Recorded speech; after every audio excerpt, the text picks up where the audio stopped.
어차피 니들은 상관하지 않잖아. You will never mind, cause you will never mind.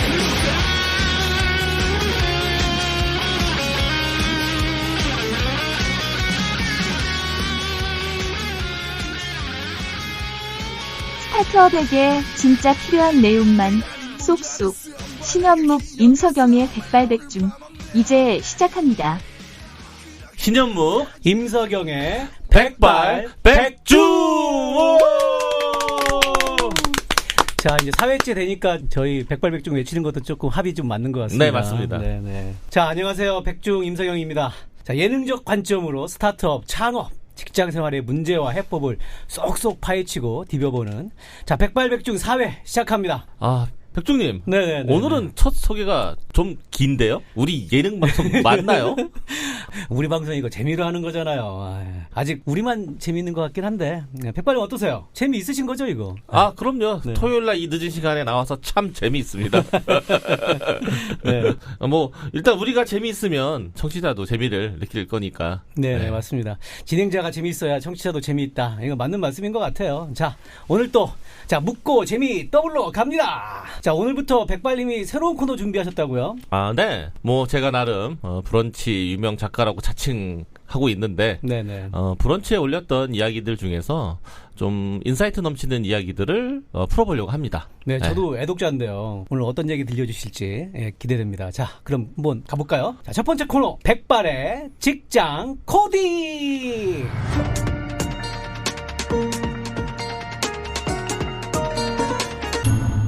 아, 뭐, 오늘은, 오늘 이야기할 주제와 일맥상통한 얘기 중에 하나로, 제가 브런치 올린 글 중에, 나갈 사람, 내보내면서 챙겨야 할 것, 요것에 대해서 좀 그냥 부시렁거려 보려고 합니다. 예.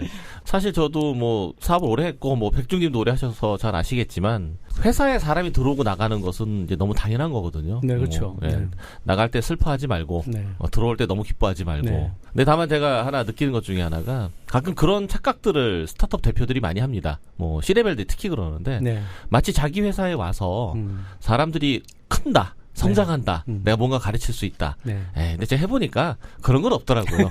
원래 그 사람들이 잘하는 거고, 네. 뭐 회사가 어떤 일로 기회를 줄 수 있는 것이지, 네. 사람은 키우는 게 아니라 자기가 알아 성장하는 것이기 때문에 스타트업 리더들은 그거 착각하지 말았으면 좋겠다. 네. 그 다음에 두 번째는 한번 떠나려고 마음 먹은 사람 네. 잡지 마라. 네. 한번 떠나려고 마음 먹으면. 그래도 한번 잡아줘야 되는 거 아니에요?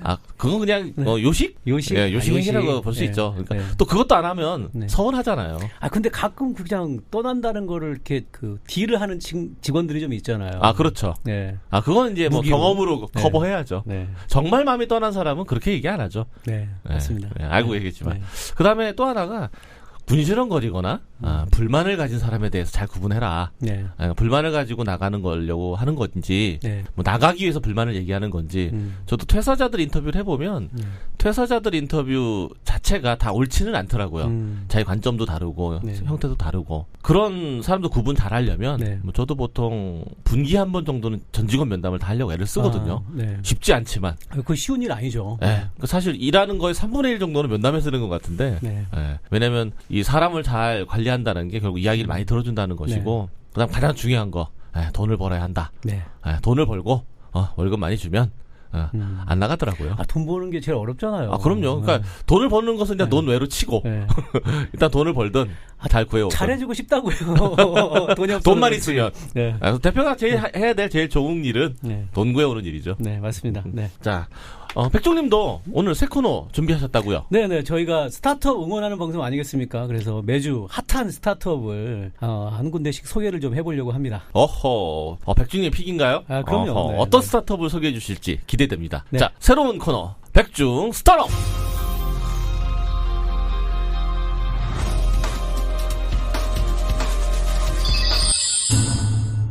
네, 백중 스타트업입니다.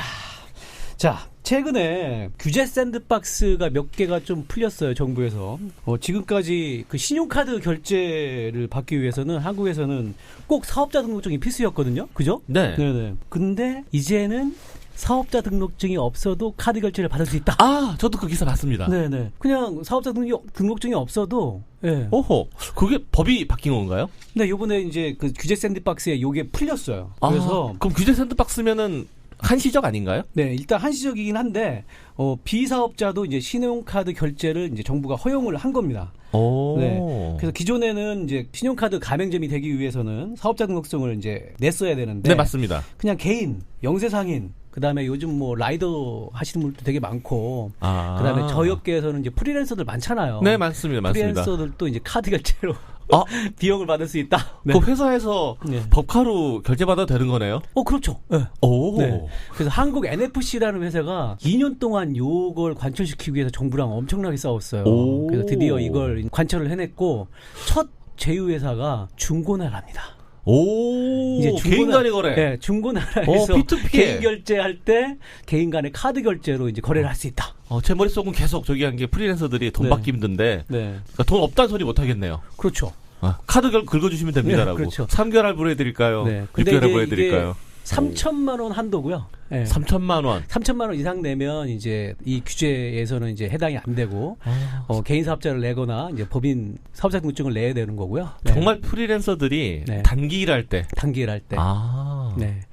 환영할 일인데요? 네. 그래서 한국 NFC를 검색하셔서 페이앱이라는 검색. 네, 페이앱이라는 앱을 페이앱. 네, 페이앱이라는 앱을 받으셔가지고 이제 회원 가입을 하시면 누구나 카드 결제를 할 수 있고요. 요게 보니까 뭐 요즘 뭐 배달하시는 분들도 많고, 그 다음에 개인 소모몰들. 네네네. 그 다음에 이제 요번에 민박도 풀렸잖아요. 그래서 민박집들도 이제 카드 결제를 쉽게 받을 수 있는 그런 길이 열린 겁니다. 오호. 네. 자, 그럼 오늘 방송 주제로 본격적으로 들어가 볼까요? 네. 자, 오늘 방송 주제는 저희가 스마트한 직장인의 퇴사, 이직 잘하는 법으로 잡아보았는데요. 백발님도 그렇고 뭐 저도 그렇고 뭐 퇴사와 이직에는 좀 일가견이 있고, 뭐 부담 네. 없이 네. 회사를 그만두는 한 20번 이상 20번 이하는 인정 안 함. 20번 이하.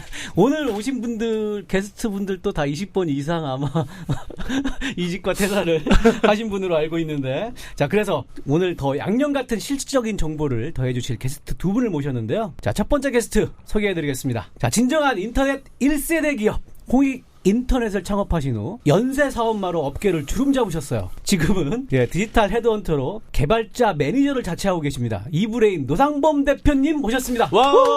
반갑습니다. 네. 저 인사하면 되는 건가요? 네. 여기 소개말을 누가 쓰셨는지 모르겠는데 매우 허황되고 과장된 내용들이 저희가 원래 이 방송의 특징입니다. 허황된 방송입니다. 어깨를 주름 잡는다 그러진 않나. 네. 네, 저는 지금 이브레인 대표 노상범이라고 하고요. 이브레인은 개발자분들을 중심으로 각종 그 IT 업계에서 필요한 인재분들을 그 필요한 회사들과 그런 필요한 인재분들을 서로 매칭시켜주는 서치펌이죠. 네. 서치펌 및 그 개발자 또 커뮤니티 오키를 운영하고 있는 개발자 전문. 네, 그냥 개발자 회사라고 저희는 스스로 부르고 있습니다. 개발자 부킹 전문. 개발자 커뮤니티도 운영하고 계시는. 맞아요. 오키. 네. 그냥 우리나라에 하나 정도 개발자 회사가 하나 있어야 되지 않나. 맞는 생각으로 열심히 하고 있는 노상범이라고 합니다. 네, 반갑습니다. 자, 두 번째 게스트. 자칭 이직 전문가.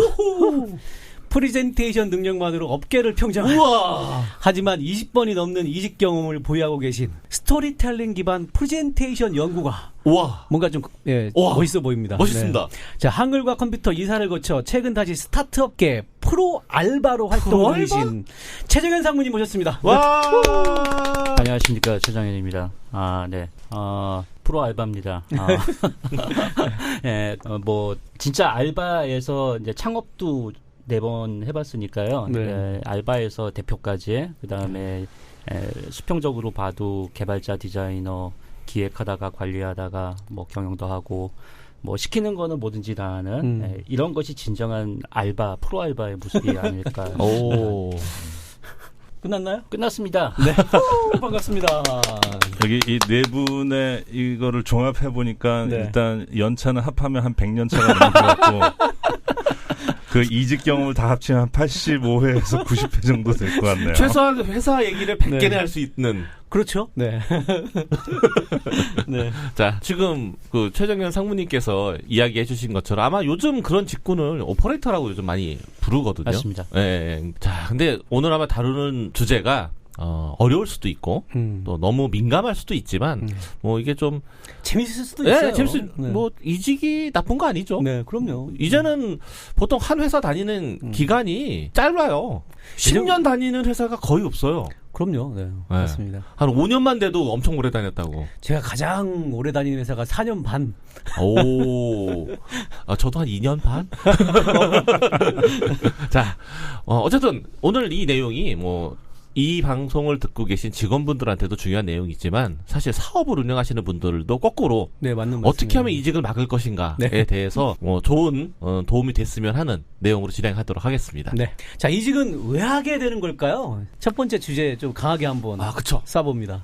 개발자들이 생각하세요? 특히 뭐 저는 뭐 다른 직군은 잘 모르겠고요. 네. 개발자들이 왜 이직을 많이 할까? 노 대표님, 개발자는 가장 잘하시잖아요. 한마디로 일단 그러니까 개발자를 떠나서 일반적인 사람들에서 이직을 하는 이유를 가장 많이 나오는 거는 한마디로 상사인 것 같아요. 상사. 그러니까 그 회사를 보고 들어갔다가 상사를 때문에 나온다. 이 말이 굉장히 많은데 여기서 상사라는 거는 사실 어떤 상징적인 이야기고 그게 사실 대표가 될 수가 있고 바로 윗사람이 될 수가 있고 사실 옆에 나랑 같이 일하고 있는 동료들. 그래서 어떤 회사는 이제 최고의 복지는 최고의 동료다. 이런 걸 내세우고 있는 회사도 있고. 네. 복지는 연봉인데. 네. 그것도 맞는 저는 사람마다 다른 차이들이 있죠. 아니에요, 연봉이에요. 네, 그 중에서 이번에 특히 그 개발자에 대해서 질문하셨으니까 네네. 개발자들은 일반 직장인들하고 좀 다른 게 한 가지 좀 있다면 네. 다른 업종에서 쓰이지 않는 단어가 있죠. 개발 문화라는 단어. 오호, 그쵸. 네, 예를 들어서 이 회사는 뭐 디자인 문화가 잘못되어 있어. 그런 맞습니다. 이젠 기획 문화가 잘못되어 있어. 개발 이런 표현은 안 쓰거든요. 네, 맞습니다. 근데 개발 문화가 없다. 개발 문화가 굉장히 부족하고 잘못되어 있다. 이런 얘기를 하는 분들은 굉장히 많아요. 네, 네, 맞습니다. 그러니까 뭐 개발 문화가 뭔지에 대해서는 뭐 저보다 신현문 기사님이 나중에 조금 더 자세히 얘기해 줄 수 있을 것 같고 그런 것들이 그러니까 개발자들이 성장을 못할 때 이게 개발자들이 어려운 게 이 일이 소프트웨어라는 건 계속 발전되고 새로운 것들이 나오고 그러면 자기도 점점 적응하면서 살고 싶은데 성장하면서 살고 싶은데 그런 것들이 어떤 도태되어 있다라거나 그리고 개발자가 아직도 뭔가 노예 취급을 받고 노동자 취급을 받는 그러면 당장 이직하죠. 그래서 그러한 경우들 가장 많이 이직을 하지 않나. 네. 그것보다는 오히려 요 근래 보면 좀 똑똑한 친구들은 이직이라고 하지만 창업도 많이 하거든요. 그렇죠. 그러니까 사실은 이직과 창업이 어느 정도 유사하기도 하고 또 창업했다가 다시 회사 들어오는 게 어렵지 않기 때문에 특히 개발자들은 그렇죠. 네, 맞습니다. 그래서 혹시 노 대표님 창업하는 개발자들도 많이 보셨죠? 많이 보기는 했는데 생각보다 그렇게 또 많지는 않은 것 그런가요? 같아요. 그럼 내 주변이 많은 건가? 신이사님 주변에 나이분들이 많아서 그분들이 어디 갈 곳이 없어서 혹시 등 떠밀려서 창업하는 건 아닌가요? 할 곳이 없어서 할 게 없어서 갑자기 뻥. 자, 그럼 농담이고. 네네. 근데 지금 요새 개발자들의 처우가 꽤 좋아지면서 꼭 굳이 창업을 하지 않아도 이렇게 따끈따끈한 곳에서 그쵸? 네, 대우 잘 받으면서 잘 지내겠다라는 개발자 찾기가 너무 어려워서 분들이 많이 있어서 저도 사실 바로 전 직장 그만둘 때 바로 콜 들어오고 그랬어요. 저도 들어오는데 다른 사람 오죽 더 할까요? 네, 저도 아직 개발자는 아닙니다만 콜이 가끔씩은 들어오는 걸 보면 저희도 저기 지난주에 배 무슨 족 회사에 개발자 2명 뺏겼습니다. 배 무슨 네, 뭐 거기 배달하는 요즘 거기 블랙홀이라고 소문이 나가지고 요즘 뭐 보면 야놀자 뭐 그냥 배달의 민족. 배달의 민족 얘기하셔도 됩니다. 이게 되는 거예요? 안 되면 삐 처리하실 겁니다. 네, 알겠습니다. 그러면 최정현 상무님께서는 개발자 출신은 아니시죠? 저는 개발도 했었고 개발하다가 디자인도 했었고 맞다, 오퍼레이터라고 하셨으니까 만능 엔터테이너. 만능. 개발자 생활도 하긴 했었는데 뭐 이제 주변에 하도 뛰어난 개발자들이 많아서 저는 일찌감치 접었고요. 그래서 이제 옆에 보면은 개발자들이 모두 이직하는 모습도 많이 봤습니다. 근데 그 외에 기획자라던가 이제 뭐 그 이제 스태프들 이런 경우에도 이직하시는 분들 많이 보는데 뭐 결국 저는 문제는 이제 보상이 적절하지 않았을 때 이제 가장 그 이직에 대한 욕구가 솟구친다라는 거고 어느 정도 이제 좀 사이즈가 되는 회사는 이제 그래도 보상을 좀 해주잖아요. 네, 맞습니다. 뭐 하다못해 연봉이라도 좀 챙겨주고 그런 경우에도 이직을 하는 사람들은 많이 봤습니다. 대부분의 그 문제는 감정적인 문제였어요. 감정적인 문제. 네, 그게 이제 아까 말씀하셨던 뭐 상사와의 어떤 뭐 트러블이라든가 이런 것도 있을 수 있지만 그 외에 사실 우리가 그냥 객관적으로 보기에는 굉장히 좀 사소한 거 아니냐라고 생각되는 이런 부분도 희한하게 IT 쪽 계시는 분은 감수성이 굉장히 예민합니다. 예민하죠. 그래서 빨리 반응을 하고 거기에 대해서 이제 대처를 하는 좀 그런 느낌이에요. 그렇게 이직하신 분들도 많이 봤습니다. 자, 이제 점점 무게감이 들어가는 내용이 나오는데 이걸 너무 딥하지 않게 하기 위해서 자, 각자 첫 번째 이직했던 이직했을 때의 이유를 얘기해보면 어떨까요? 잠깐만 이제 기억 좀 더듬어 봐요. 자, 그럼 제가 먼저 얘기해보도록 하겠습니다. 전 사실은 첫 번째 직장에 들어갔다가 이직하게 된 이유가 사실 전 그냥 연봉 문제였어요. 그리고 내가 하는 일에 비해서 외부 용역을 준 일이 형편없었는데 돈은 더 주더라고요. 그래서 제가 그때 진행하던 일들을 일부 계약 관계로 바꾸면서 프리랜서로 나오면서 독립 이직을 한 셈이 됐죠. 그러니까 일반 개발자였다가 프리랜서 개발자로. 그때는 왜 회사에서 일하는 데는 150만 원밖에 못 받는데 프리랜서는 300만 원을 받는 거지. 근데 가정 코드를 보니까 이거 이 정도 내가 더 잘 짜겠는데. 이게 사실 전 첫 번째 이직이 그랬습니다. 저는 방송에서 말씀드렸으니까 첫 회사가 한샘이라는 이제 가구 회사였는데 맞습니다. 한샘에서 저한테 제가 홍보팀에 있었거든요. 홍보 마케팅 팀에 있었는데 뭐 인터넷이 이제 1996년 7년에 이제 한국에 들어오면서 인터넷 관련 업무를 좀 지켰어요. 근데 해보니까 이거 세상이 뒤집어지게 생긴 거예요. 그래서 저는 미래를 보시고 퇴사한 이유가 다른 게 없었어요. 저는 졸렬하게 돈으로 나왔는데 역시 한샘에서 연 MVP도 했었고 뭐 자동차도 받았고 그러니까요. 뭐 미국 출장 연수 뭐 이런 것도 받았고 되게 잘 나가고 있었는데 인터넷 쪽으로 이거 빨리 내가 뭔가 커리어를 턴하지 않으면 안 될 것 같은 거예요. 와, 미래를 보는 거. 그리고 인터넷이 너무 재밌었고 그 당시에 그래서 그냥 대표님한테 직접 가서 이제 인터넷 쪽으로 좀 일을 해보고 싶습니다라고 말씀을 드리고 이제 퇴사를 했던. 그래서 이제 포스코 ICT로 이직을 해서 열심히 지금까지 인터넷으로 밥 벌어 먹고 살고 있는 중입니다. 그럼 최정현 상무님께서는 첫 번째 이직을? 저는 첫 직장은 멀티미디어 그 당시에 멀티미디어 회사였어요. 그러니까 CD롬 타이틀을 가지고 솔루션을 하는 그런 곳이었는데 이제 그걸 하다가 게임 회사로 갔어요. 온라인 게임 회사. 그러니까는 70년대 중반이니까 사실상 거기가 제가 알기로는 70년대요? 예, 80. 죄송. 70년대라서 저도 순간 좀 당황. I'm sorry. 90년대 중반이었었는데 아마 우리나라 최초의 온라인 게임 회사였을 겁니다. 어디였나요? 그 얘기해도 되나요? 그럼요. 무슨 텔레콤이라고.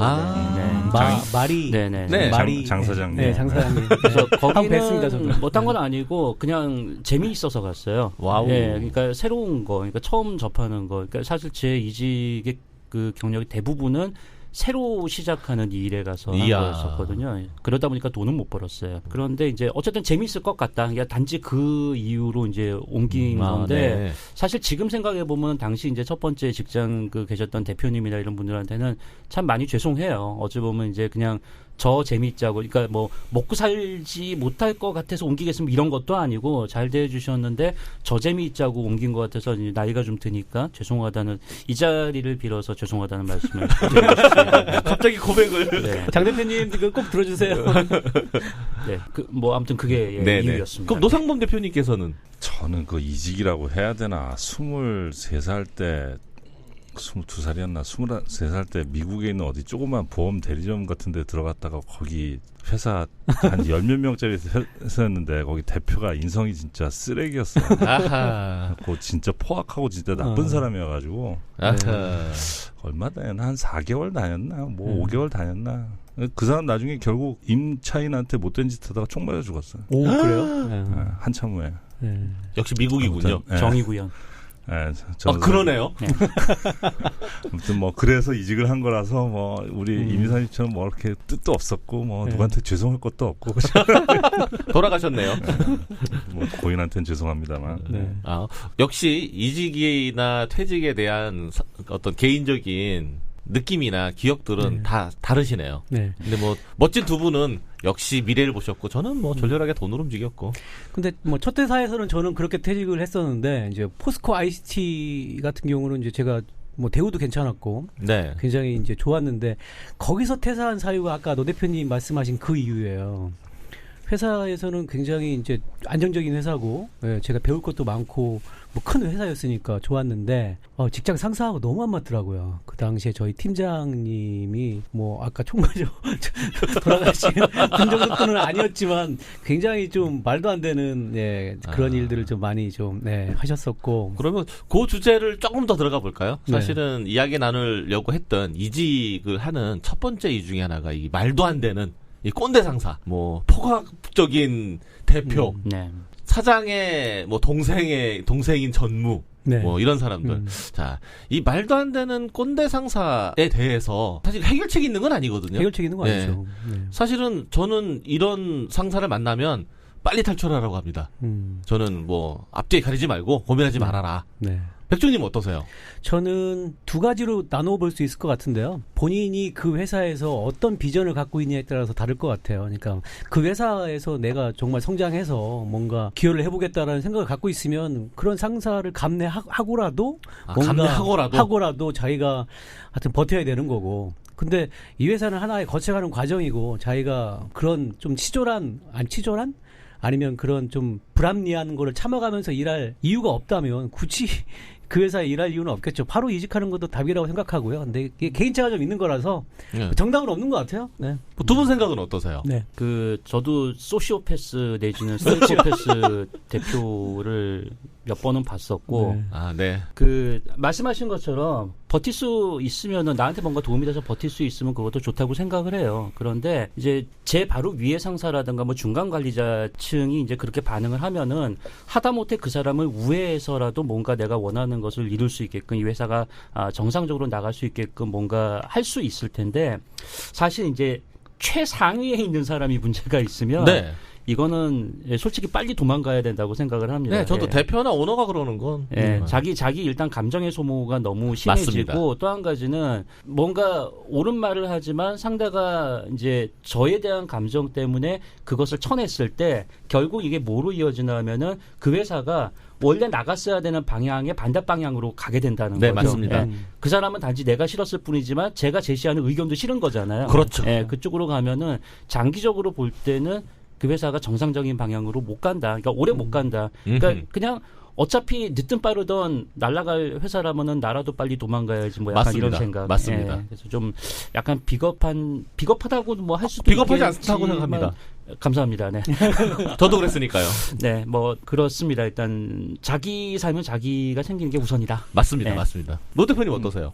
저는 사실 계속 사장질만 하고 살아서 직업이 사장이라 뭐 내가 꼰대가 된 적이 있어도 내 위에 누가 꼰대인 적을 별로 본 적이 없어서 사실 그런 가슴에 와닿는 이런 거를 얘기하기는 어려울 텐데 사실 그 입장에서보다 나는 우리가 쉽게 이직을 하라는 얘기를 많이 하죠 우리가.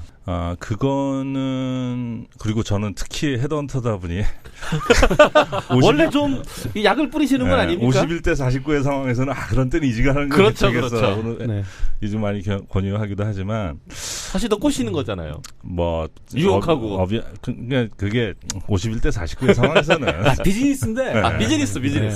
근데 뭐 예를 들어서 한 7대 3으로 여기 있는 게 좋다 그럴 때까지 그렇게 권유하고 그러진 않죠.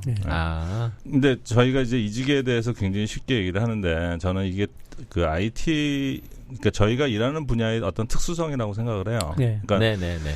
저희는 지금 이 두 분, 세 분 저 말고 이 세 분이 지금 이직을 20번 하셨다. 뭐 이거는 사실 다른 업종에서 다른 업에 있는 사람들이 상상하기 굉장히 어려운 이야기예요. 맞는 말씀이십니다. 네. 그러니까 이쪽에서는 인재들이 계속 저는 테크 탤런트라고 부르기도 하고 디지털 인재라고 부르는데 이 디지털 인재들에 대한 수요가 계속 늘어나고 근데 그동안 꽤 오랫동안 이쪽에 좋은 분들이 유입이 그렇게 많이 되지는 않았었고 네. 그러다 보니까 지금 뭐 스타트업들을 중심으로 해서 그 디지털 탤런트들에 대한 이 수요들이 계속 늘어나는데 그 수요 공급이 안 맞으니까 계속 또 이직 생각할 수도 있고 위에서 상사가 뭐 개소리하고 헛소리하고 그러면 나도 못 참고 또 뛰쳐나가고 뭐 이력서에 20장에 뭐 20줄이 넘는 뭐 이렇게 되고 하는데 어떻게 보면 사실 감사한 일이고.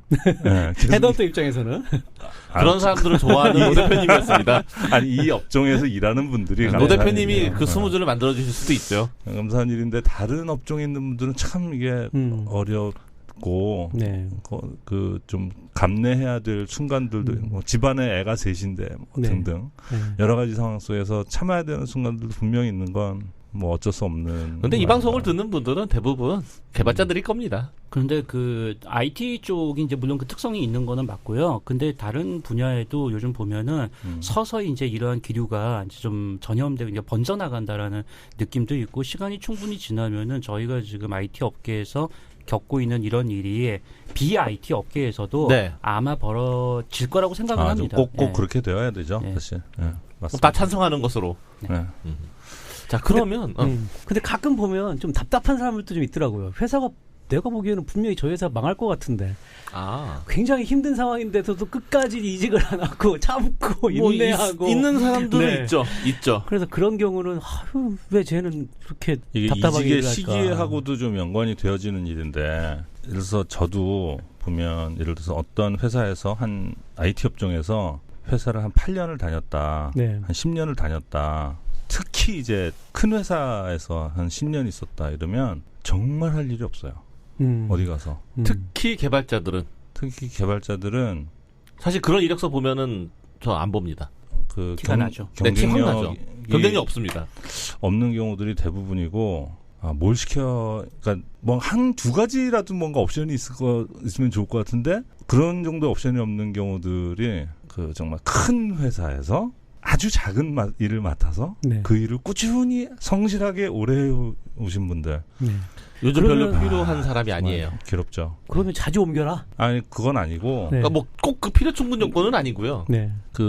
저희가 이제, 개발자들은 평균으로는 가장 이상적으로 보고 있는 건 한 3년에서 4년. 3-4년. 내서. 네. 전 2.5년에 3년 보는데. 근데 이게 지금 시간이 갈수록 짧아지고 이게 있어요. 3-4년이라고 사실 전에는 4년에서 5년이라 그랬는데 네, 줄고 있습니다. 저도 지금 굉장히 보수적으로 얘기해서 3-4년이라 그런 거고 네.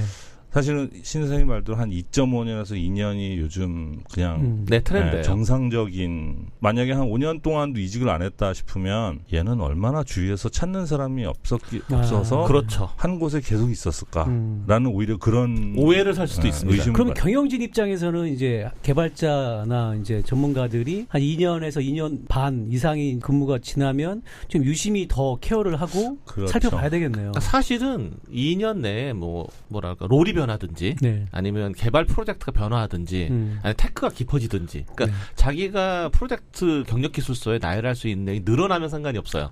네. 근데 그게 아니라 단일 프로젝트나 단일 테크가 쭉 이어진다는 건 좀 문제 있는 거죠. 그 안에서 계속 일을 하더라도 밖에서 나 같은 사람을 원할까? 네. 내가 하고 있는 일을 밖에서 이런 수요들이 계속 많이 있을까라는 거를 끊임없이 밖에 무슨 채용 공고라든가 이런 거를 보면서 맞습니다. 평소에 훈련을 해야 돼. 사실 거기 생각을 해야 되고. 결국 프로니까요. 네. 사실은 그게 뭐 다음 질문에 해당되는 건데 이 전문성에 관련된 내용들이거든요. 사실 이직할 때에 중요한 이유 중에 하나가 지금 노상무 대표님이 얘기하셨던 것처럼 내 전문성이 좀 떨어지는 것 같다. 네. 내 전문성을 또 높이기 위해서 다른 회사로 가야 되겠다. 뭐 다른 사람 같이 일해야 되겠다. 다른 테크를 다뤄야 되겠다. 뭐 이런 것들이 있을 수 있거든요. 네. 뭐 이건 뭐 개발자들만 그런 건 아니라 그렇죠. 생각을 합니다. 네. 기획자도 마찬가지고 디자이너도 마찬가지고. 요즘 마케팅 쪽만 보더라도 이제 뭐 보수적인 마케팅만 하는 그런 친구들 요즘 많이 원하지 않잖아요. 네. 요즘 마케팅 구인 공고를 보면 거의 다 퍼포먼스 마케터를 찾습니다. 그러니까 뭔가 데이터와 결합돼서 실적으로 성과를 측정할 수 있는 맞습니다. 그런 마케팅 기법이 이제 요즘 유행하다 보니까 맞습니다. 이제 그런 거를 모르고 그냥 네. 예전처럼 그냥 뭐 이벤트 진행하고 뭐 이런 굉장히 보수적인 마케팅만 할 줄 아는 친구들은 점점 목값이 떨어질 수밖에 없는 거죠. 뭐 GA 다루고 뭐 네. 타블로로 시각화 네, 정도는 맞습니다. 하고 네. SQL 정도 날려서 네. 데이터 정리 정도는 못하는 마케터는 네. 이제 도태돼야죠. 그렇죠. 이 부분 뭐 노성만 대표님 같은 경우에는 이런 이슈로 이직한 케이스나 많이 보셨죠? 전문성이 어떤 불안하거나 본인이 전문성으로 더 업하기 위해서 옮기는 경우 좋은 케이스가 있을까요? 지금 딱 떠오르는 케이스가 없어요. 아 그래요? 저기 우리 최승우님한테. 이제 저는 이제 주변에 이제 흔히 얘기하는 고급 개발자, 상당히 고급 개발자들 사이에서는 그런 경우를 많이 봅니다. 제가 이제 안정적인 곳에다가 이제 몇 분을 모셔다가 이렇게 앉혀 놓은 적이 있는데요. 아하. H모사? 한샘? 네. 오래 못 버티시더라고요. 네네네. 그러니까 사실 이게 그냥 상식적으로 생각해 보면은 아니 뭐 일 조금이고 뭐 이렇게 연봉 뭐 적당히 잘 주고 그러면은 그냥 뭐 나이도 좀 있겠다 이제 류마티스 관절염 오는 나이인데 그러면은 좀 이렇게 편하게 있을 줄 알았는데 안 그러시더라고요. 네, 못 버팁니다. 그 연세에도 성장성이 부족하다라고 본인이 생각을 하면은 네. 그러니까 본인이 원하는 건 그거예요. 문제를 해결하고 싶다. 네. 나는 문제를 해결하고 싶은데 맞습니다. 여기는 내가 해결할 문제가 없다. 맞습니다. 그러면은 이제 딱 보면은 눈치가 이제 보여요. 이제 그 오후 5시쯤 되면은 저기 옥상에 올라가서 먼 그 석양을 이제 바라보면서 하염없이 커피를 마시는 뭐 이런 이런 행동이 한 두어 달 계속되다 보면 아 이분 나가시겠구나라는 맞습니다. 생각이 드는 거죠. 네. 자 그러면 이것보다 조금 더 디테일한 것이 사실 조직원들 간에 트러블 발생하는 경우도 많거든요. 동료들끼리 싸우기도 하고 제 옛날 경험에 의하면 뭐 졸졸졸 쫓아다니는 추행 사건도 있었었고 네. 조직원들 간에 트러블이 발생했을 때 참 골치 아프거든요. 네. 뭐 여긴 다들 머리가 희끗희끗하신 이제 노땅분들이셔서 그걸 중지하시는 입장이 많으시잖아요. 네. 그러니까 사실은 이 조직원들 간에 트러블이 발생했을 때 취하는 방법들이 어떨까? 물론 저 같은 경우에는 뭐 팀을 쪼개준다든지 일로 충돌하지 않게 해준다든지 그러니까 둘 다 보호를 하거나 같이 일할 필요가 있는 사람들이라면 그런 조치들도 많이 취하는데 제가 보기에는 이 조직원들 간에 트러블 발생했을 때 어떻게 해야 될까요? 솔직히 그 부분에 대해서 저는 방법이 없다라고 일단 간주하고 갑니다. 그러니까 해결을 하려고 노력은 하죠. 뭔가 서로 이제 뭐 대화를 나눌 수 있게 자리를 마련해 준다던가 아니면 아까 말씀하신 것처럼 얼굴을 보지 않을 수 있게 일을 뭐 그렇게 분리를 해준다던가 이런 걸 해서 봉합을 할 수는 있는데요. 이거는 말 그대로의 임시 조치라고 생각을 해요. 왜냐하면 사람의 어떤 행동을 결정하는 가장 중요한 포인트는 감정이라는 요소라고 저는 생각을 하거든요. 맞습니다. 네. 감정상에 뭔가 이렇게 크랙이 한번 가면은 이거는 정말 쉽게 사라지지 않고 계속 갑니다. 위에서 이제 뭔가 명령이나 지시에 의해서 이렇게 그 봉합이 된 것처럼 보이지만 여전히 그 크랙은 남아 있는 거고 언젠가 심각한 상황이 발생하면은 다시 갈라질 수 있는 그런 위험성을 안고 있다고 생각해요.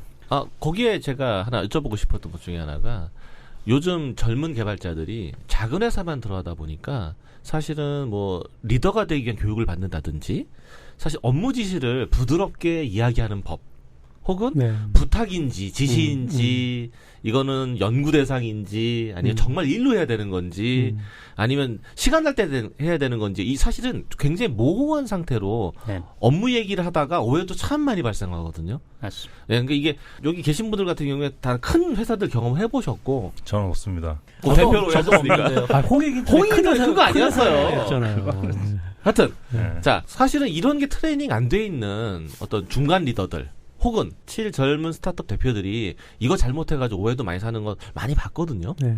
사실 이 방송을 듣고 있는 젊은 스타트업 대표들에게도 뭐 요 비슷하게 이야기를 해주시고 싶은 얘기가 있으실 것 같은데.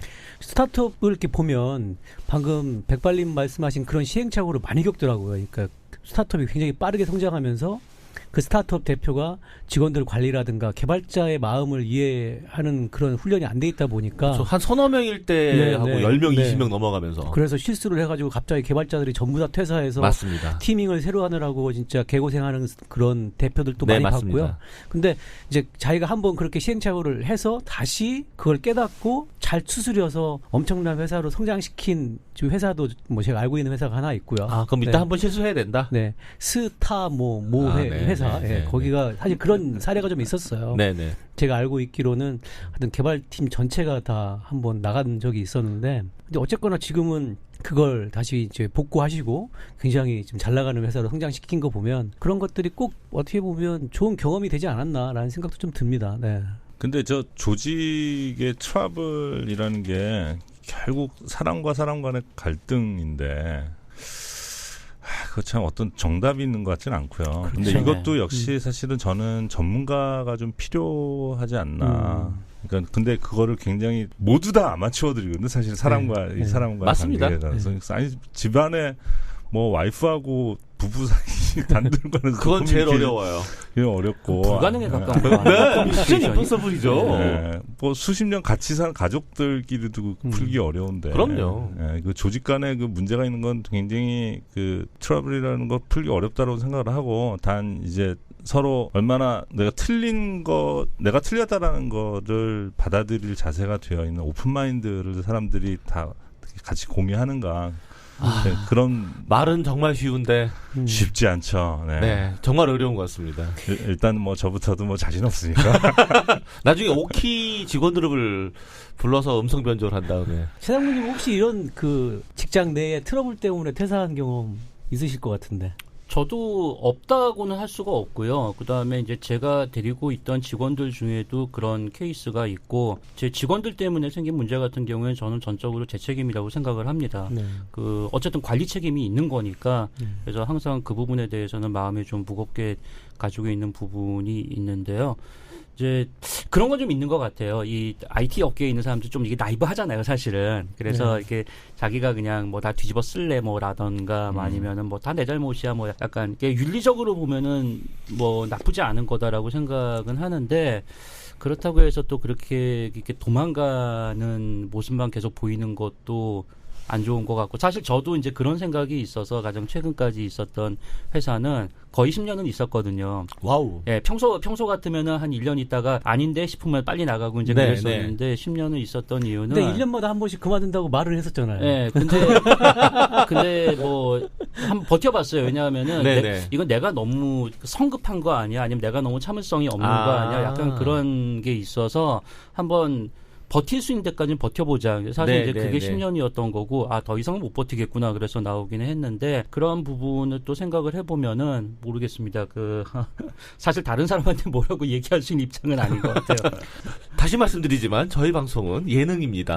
다들 너무 심각하게 얘기하지 마시고, 뭐 저희 말 듣고 다 웃고 떠들 뿐이지, 뭐 심각하게 받아들일 사람이 별로 없을 겁니다.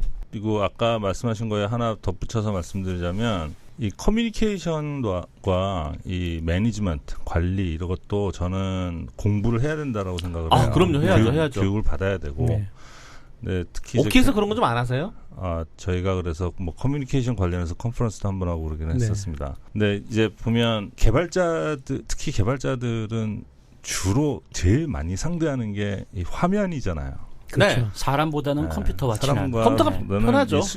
디지털에 더 익숙한 분들이라 사람에 대해서 이렇게 하는 게 좀 약한 경우들이 꽤 있어요. 그래서 맞아요. 그거 강한 분들이 아무래도 좀 더 좋은 위치와 뭐 그런 걸로 가고, 저 새끼는 나보다 코딩도 못하는데 나보다 더 높은 자리가 있네. 뭐 이런 막 불만을 가질 수도 있고. 그래서 저는 자기가 그냥 나 그쪽이 좀 약하고 나는 그냥 계속 개발할래 하면 저는 매니지먼트보다는 그 개발의 고수로 좀 더 정진하고 뭐 그러니까 자기의 커리어를 그렇게 잡는 것도 좋다고 생각을 하고, 근데 대부분에 보면 그 회사에서 개발 제일 잘한 사람한테 그냥 너 팀장해 어느 날부터 가장 잘못하는 거죠.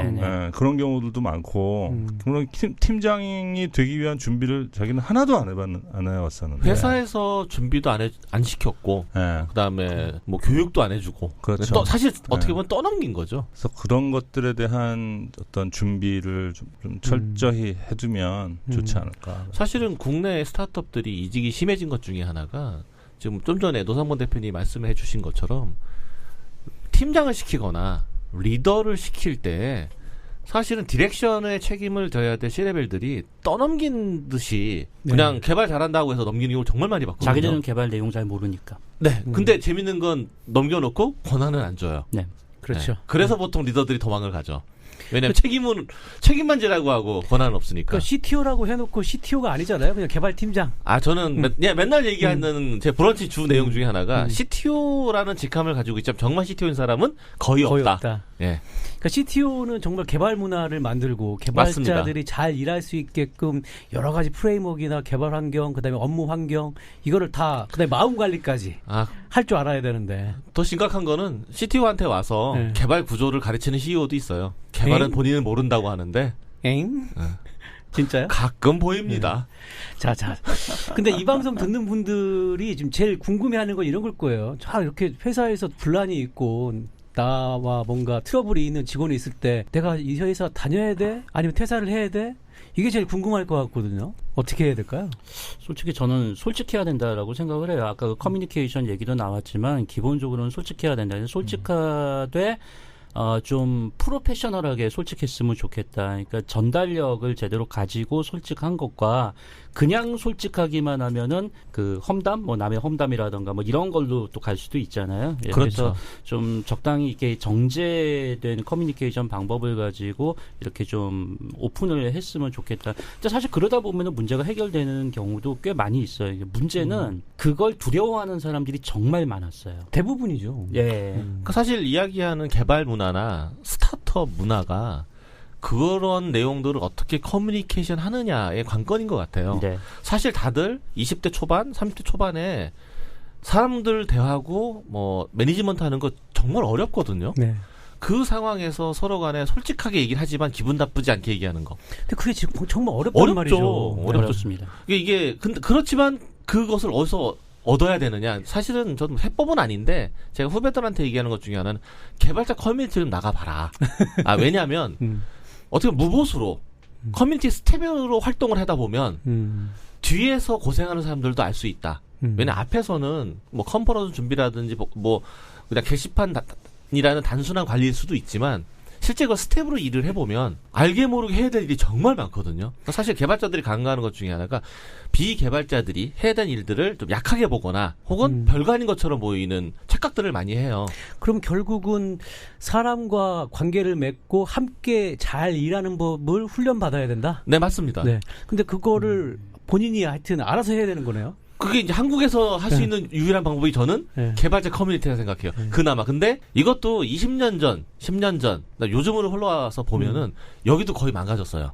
개발자 커뮤니티 중에 살아남은 게 별로 없고 아주 올드하게 변해버리거나 그냥 뭐라고 할까 그냥 아주 스파성, 단순하게 흘러가 버렸고 또 거꾸로 큰 기업들 뭐 데뷔라든지 하여튼 큰 행사, 컨퍼런스 정도로만 화려하게만 변해버렸지 사실상 정말 개발자 문화가 제대로 구축돼서 움직이는 건 거꾸로 찾기 어렵지 않아졌나. 근데 어쨌거나 그 훈련이 어렵고 나는 지금 스트레스 굉장히 많이 받는단 말이에요. 그런 일들이 지금 회사에서 일어나고 있으니까. 네. 그래서 그런 경우는 이거 때려쳐야 되나? 회사 옮길까? 그리고 마침 또 그때 뭐 헤드헌터가 연락이 왔어. 아니면 뭐 좋은 회사가 페이스북에 딱 보니까 뭐 노세표님 웃으시네요. 부인한다고 그래. 이런 경우 감사한 일이죠. 어떻게 해야 될까요? 이게 그렇죠. 사실은 다들 경험하셨을 거예요. 그런 상황에 부딪히면 뭐 저희들 같이 이직 경험이 풍부한 사람은 에이 때려치고 딴 데 가지 뭐라고 솔직히 얘기하겠는데 처음 이런 상황을 만난 정말 20대 후반의 개발자다. 뭐 상사는 꼰대스럽고 대표는 약간 매드하고 회사 분위기는 개판이고 맨날 야근에다가 이런 상황이 된 상황에서의 어떤 뭐라고 저 어떻게 해야 될까요라는 물음에 뭐 그냥 이런 거죠. 뭐 아까 백준이 얘기하셨던 것처럼 네가 뭐 얻는 게 있으면 하는 게 사실 좀 그렇게 얘기는 하는 저는 그냥 그 사람 입장에서 때려쳐라라고 하거든요. 왜냐면 그 상황에 빠져보지 않은 사람이라면 주변에서는 참 알기 어려운 것들이거든요. 근데 웃긴 게 요즘은 개발자를 구하는 곳이 너무 많아서 그렇죠. 갈 건 많으니 걱정하지 말아라 라고 요즘은 그렇게 얘기하는 편이에요. 저는 개발자는 그렇죠. 개발자는 근데 기획자나 마케터들은 어떤가요? 기획자 마케터는 조금 뭐 이렇게 쉽지는 않은 것 같긴 해요. 사람에 따라서 그 사람이 어떤 일을 해봤느냐, 어떤 회사에서 경험을 쌓느냐에 따라서 쉽게 이직도 가능할 수 있는데, 뭐 예를 들어서 이 사람의 커리어를 보면 뭐 이렇게 변변치 않은, 유명하지 않은 그런 회사에서 일을 했었고, 가지고 있는 실제 해본 프로젝트나 이런 것들이 좀 로우한 경우는 이직하기 굉장히 어려운 친구들 굉장히 많죠. 그렇죠. 특히 디자이너 같은 경우들도 그 친구가 디자인했던 이제 산출물들이 이직하려는 회사에 잘 맞는다든가, 핏이 맞아야죠. 핏이 맞아야 되는데 또 그냥 회사에서 로우한 디자인 뭐 이런 것만 자꾸 이제 해본 친구들은. 그렇죠. 그래서 저는 그런 얘기 많이 하거든요. 디자이너들이나 기획자들도 아까 뭐 개발자 커뮤니티 나가라고 말씀하셨는데. 뭐 디자이너나 기획자, 마케터들도 외부 활동을 많이 해야 됩니다. 네, 맞습니다. 요즘 맞습니다. 보면 모임 얼마나 많아요. 그러니까 마케팅 모임, 뭐 찾아만 다니면 아니면 저희 팟캐스트 들어도 되고요. 뭐 디캠프 같은 데도 보면 각종 오키도 있어요. 네, 이런 행사들 굉장히 많기 때문에 그런 데서 사람들과 관계를 맺고 그 관계 속에서 뭔가 새로운 기회를 찾아야 되지 않나라는 생각 많이 하게 돼요. 네. 관계 지금 말씀 주셨는데 솔직히 이제 이직이라는 관점에서 봤을 때도 이 관계성 굉장히 중요합니다. 결국 이직을 할 때 저는 지금까지 한 번도 공채로 어디 들어가 본 적이 없어요. 전부 100% 추천이었었고 누군가 픽업해서 이제 데려가 주셨던 분들이 계셨고, 근데 그거는 다 이제 관계. 제 옛날에 이제 학교 다닐 때 그 S 모 대기업에서 만들었던 모 멤버십이라는 조직 출신이거든요. 삼성전자. 네. 거기 멤버십 후배들 많은데. 저 1기예요. 와우. 이제 그때 같이 만났던 친구들이 여전히 지금 IT 업계에서 활동을 하고 있고, 그 친구들이 또 이렇게 연결해주는 네트워크, 이런 다리들을 건너 다니다 보니까 사실 지금까지 이직을 하는 데 있어서 어려움을 느껴본 적은 한 번도 없었던. 능력자. 그런 게 있었는데, 맞습니다. 그런 관계. 그러니까 저는 운이 좋아서 그때 그랬었던 거지만. 운도 실력입니다. 그 자신의 네트워크, 그러니까 인맥이라고 뭐 흔히 얘기하는 그걸 관리하는 게 어찌 보면은 현대 직장인한테는 가장 중요한 부분 아닐까. 저도 같은 생각인데요. 그러니까 한국에서는 인맥이라고 하면 좀 뭔가 안 좋은 것처럼 터부시하는데 부정적인 이미지. 그게 굉장히 중요하다고 생각이 들어요. 왜냐하면 저 역시도 이직을 할 때 제가 모르는 회사에 원서를 내가지고 이직을 한 적이 한 번도 없고요. 최 장모님하고 똑같이 다 사람 관계를 타고 맞습니다. 이직을 거의 100% 했었고, 그리고 제가 2000년도에 인터넷 마케팅 커뮤니티를 하나 직접 만들어서 1년 만에 5,000명 정도 규모로 실제 시잡으로 운영을 했었거든요. 그때 쌓은 인맥, 그리고 이제 오늘도 백중님의 잘난 척. 네, 제 와이프도 거기서 만나서 결혼을 인생의 성공 했는데 그게 목적이었구나. 네, 아하. 그렇죠. 그 인맥 그런 커뮤니티 몇 개 더 만드셨어요? 그거 하나밖에 없었어요. 근데 그런 관계를 자기가 스스로 만들어야 된다는 거죠. 그러니까 회사 일하는 것도 물론 이제 중요하지만 스스로 그런 어떤 업계의 인맥을 만들고 관계를 만들고. 저는 페이스북을 열심히 하는데요. 페이스북을 제 뭐 개인적인 SNS로 활용하는 게 아니라 그냥 페이스북은 IT 업계의 커뮤니티다라고 생각하고 거기서 활동을 합니다. 그래서 제 친구들 5,000명 친구들은 거의 IT 업계 지인들이고, 나중에 네트워크와 인맥에 대한 거로도 한 꼭지 만드시죠. 그래서 제가 실리콘밸리에서 마이후라는 SNS를 창업을 했던, 관계를 어떻게 쉽게 사람들이 관리할 수 있게끔. 다시 한 번 말씀드리죠. 얼마 정도 날리셨죠? 한 20억 날렸습니다. 네. 처참하게. 자, 그럼 이야기를 좀 더 환기하기 위해서 스택 오버플로 자료를 보면은 오늘 사회 1부는 여기서 잠시 끊고 갈게요. 그네와 꽃의 집을 줘요 노래 함께 들으면서 마무리할게요. 다음 주 기다려주실 거죠?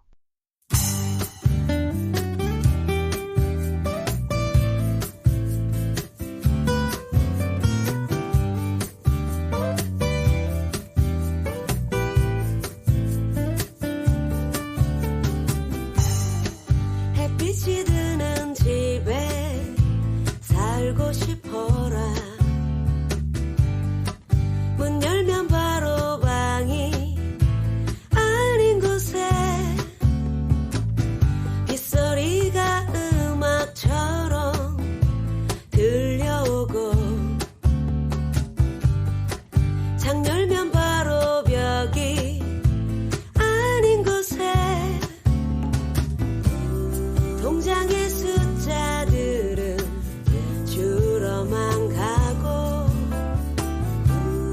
한다고 했건만 자꾸만 작아지는 마음. 집을 줘요 나에게 열심히 살고 있잖아. 나눠봐요 그대여 두채 세채 네채 다 모아게 줄여봐요 욕심을 같이 행복하면 좋잖아. 눈 감을 때 우리 모두 빈몸으로 가잖아.